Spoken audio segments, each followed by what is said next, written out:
আল্লাহ পাক রব্বুল আলামিন সূরা লুকমানের মধ্যে উল্লেখ করেছেন, ইন্নাল্লাহা ইনদাহু ইলমুস সাআ ওয়া ইউনাজ্জিলুল গায়স ওয়া ইয়া'লামু মা ফিল আরহাম ওয়া মা তাদরি নাফসুম মাযা তাকসিবু গাদা ওয়া মা তাদরি নাফসুম বিআইয়ি আরদিন তামুত ইন্নাল্লাহা আলীমুন খাবীর। আল্লাহ পাক রব্বুল আলামিন সূরা লুকমানের এই আয়াতের মধ্যে স্পষ্টভাবে জানিয়ে দিয়েছেন যে পাঁচটি জিনিস এমন রয়েছে, এই পাঁচটি জিনিসের খবর দুনিয়ার কোনো ব্যক্তি, কোনো মানুষ, কোনো প্রাণী জানে না, কেবলমাত্র আমি রব্বুল আলামিন জানি। এই পাঁচটি জিনিসের মধ্যে এক নম্বর জিনিস হচ্ছে কিয়ামত কখন হবে, কখন অনুষ্ঠিত হবে।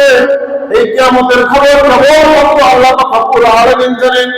এই জন্য আল্লাহ পাক রব্বুল আলামিন বলেছেন, ইন্নাল্লাহা ইনদাহু ইলমুস সাআ, নিশ্চয়ই আল্লাহ পাক রব্বুল আলামিনের নিকটই রয়েছে কিয়ামত কোন দিন অনুষ্ঠিত হবে। এরপর আল্লাহ পাক রব্বুল আলামিন বলতেছেন, ওয়া ইউনাজ্জিলুল গায়স, এমনকি একমাত্র কেবলমাত্র আল্লাহ পাক রব্বুল আলামিন ভালো জানেন যে বৃষ্টি কখন হবে, কোন দিন কোথায় বৃষ্টি কত পরিমাণ হবে, এই খবর কেবলমাত্র আল্লাহ পাক রব্বুল আলামিন ভালো জানেন। তিন নম্বর আল্লাহ পাক রব্বুল আলামিন বলতেছেন, ওয়া ইয়া'লামু মা ফিল আরহাম, এবং মায়ের গর্ভে কোন সন্তান আছে, কি সন্তান আছে, এই খবর কেবলমাত্র আল্লাহ পাক রব্বুল আলামিন ভালো জানেন। এখন আমরা বলতে পারি যে আল্লাহ যদি আল্লাহ বলে থাকে কেবলমাত্র, তাহলে আমরা যখন আল্ট্রাসাউন্ডের মাধ্যমে আমরা দেখতে পারি ছেলে না মেয়ে, আর আমরা দেখতে পারি অনেক সময় মিস্টেক হয়, কিন্তু আল্লাহ পাক রব্বুল আলামিনের জানার ক্ষেত্রে কোনো ধরনের মিস্টেক হয় না।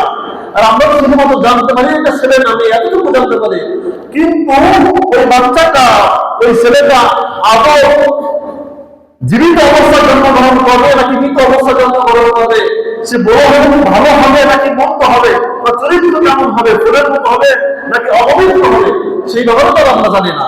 আর সেই ব্যাপারে কথাই আল্লাহ পাক রব্বুল আলামিন বলেছে যে মায়ের গর্ভস্থ যে সন্তান রয়েছে, ওই সন্তানের ব্যাপারে কেবলমাত্র আল্লাহ পাক রব্বুল আলামিন ভালো জানেন, তিনি ভালো জানেন। এই জন্য আল্লাহ পাক রব্বুল আলামিন বলেন, ওয়া ইয়া'লামু মা ফিল আরহাম, এবং তিনি সবচেয়ে বেশি ভালো জানেন যে মায়ের গর্ভের মধ্যে ওই সন্তান ভালো হবে না খারাপ হবে, এই ব্যাপারে। 4 নম্বর আল্লাহ পাক রব্বুল আলামিন বলেন, ওয়া মা তাদরি নাফসুম মাযা তাকসিবু গাদা। 4 নম্বর আল্লাহ পাক রব্বুল আলামিন বলেন, কোন প্রাণী জানে না যে সে আগামীকাল কি উপার্জন করবে, কি ভক্ষণ করবে, কোন প্রাণী জানে না, কেউ জানে না আগামীকাল তার উপার্জন কি হবে, আগামীকাল সে কি ভক্ষণ করবে, এই ব্যাপারেও আল্লাহ পাক রব্বুল আলামিন কেবলমাত্র জানেন। কোন ব্যক্তি জানে না, আমি জানি না আগামীকাল আমি কি খাবো, আপনি জানেন না, কোন প্রাণী জানে না যে আগামীকাল সে কি খাবে, কিন্তু এই ব্যাপারে আল্লাহ পাক রব্বুল আলামিন একমাত্র তিনিই জানেন যে আমি আগামীকাল কি খাবো। 5 নম্বর আল্লাহ পাক রব্বুল আলামিন এরপরে বলতেছেন, ওয়া মা তাদরি নাফসুন বিআইয়ি আরদিন তামুত। আল্লাহ পাক রব্বুল আলামিন বলেন, কোন প্রাণী জানে না কোন ভূমিতে তার মৃত্যু হবে, কখন তার মৃত্যু হবে, কোথায় সে মৃত্যুবরণ করবে, এই ব্যাপারেও কেবলমাত্র আল্লাহ পাক রব্বুল আলামিন ভালো জানেন। তাছাড়া আর পৃথিবীর কোন মানুষ, কোন প্রাণী জানে না। এর মানে বোঝা গেল এই 5টি জিনিস সমান রয়েছে, যেই 5টি জিনিসের খবর, 5টি জিনিসের জ্ঞান কেবলমাত্র আল্লাহ পাক রব্বুল আলামিনের তার কাছেই রয়েছে। 1 নম্বর কি ছিল, যে কিয়ামত কোন দিন অনুষ্ঠিত হবে, কিয়ামত কোন দিন অনুষ্ঠিত হবে, কবে হবে, সেটা কেবলমাত্র আল্লাহ পাক রব্বুল আলামিন ভালো জানেন।